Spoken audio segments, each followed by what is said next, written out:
Hello, McDude here, and what you're looking at is the arrival of my second tanker. We're getting ready to dock with the North Star refueler. Docking with this tanker design has proven to be a little tricky because I have two sets of RCS tanks, two clusters of thrusters up front. I've only got one in the back. So the result is that the nose turns quicker than the engine section and the tail. Of course, that middle fuel tank with the solar panels attached, that happens to be empty at the moment, so all the fuel's in the back. So there's also a weight balance issue. Here we go, connection. Wait for the magnetic force to kick in. It'll straighten things out a little bit eventually,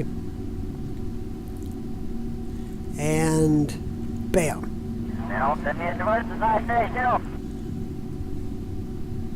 Jebediah confirms docking with mission control.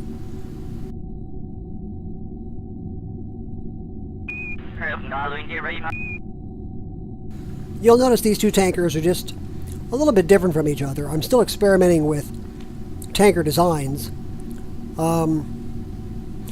You'll notice this one here has a big RCS tank on it, and the other one does not. Instead, it has a second fuel tank. In the future, I will probably end up combining the two, the second fuel tank and the RCS tank, just because these things are small enough. They can stand and grow a little bit more.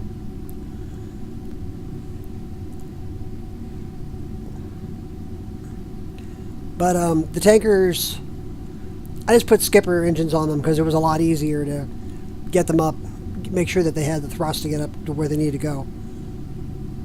The weight of the station grows significantly each with every tanker that attaches to it. One of the things I wanted to check out here was the altitude. Having a 20-ton tanker smack into you is...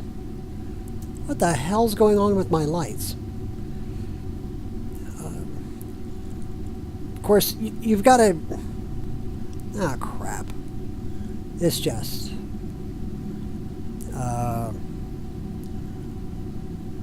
well... How's this? Oh, yeah. That's even more dysfunctional. Okay. Note to self. Make sure that nav lighting is set to the same action group, the same key for every spacecraft. And then make sure both spacecraft are in the same state before docking.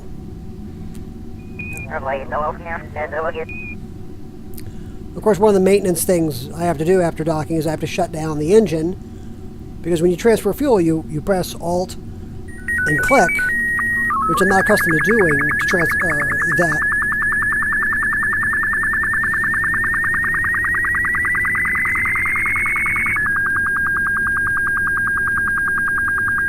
A little bit of fun with Kerbal Chatterer there.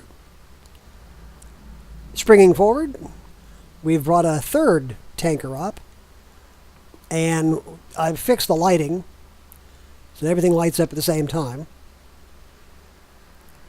I mentioned the engines. To transfer fuel, you first light up, you right click over your first tank, and then you Alt and click over the other tank. And a couple times I've hit shift click by mistake, which fired the engines. See, there you go. I just did it there too.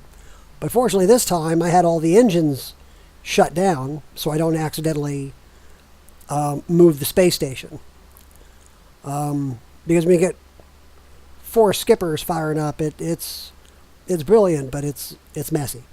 Well, it's not really messy. You just your orbit changes, and you don't want that.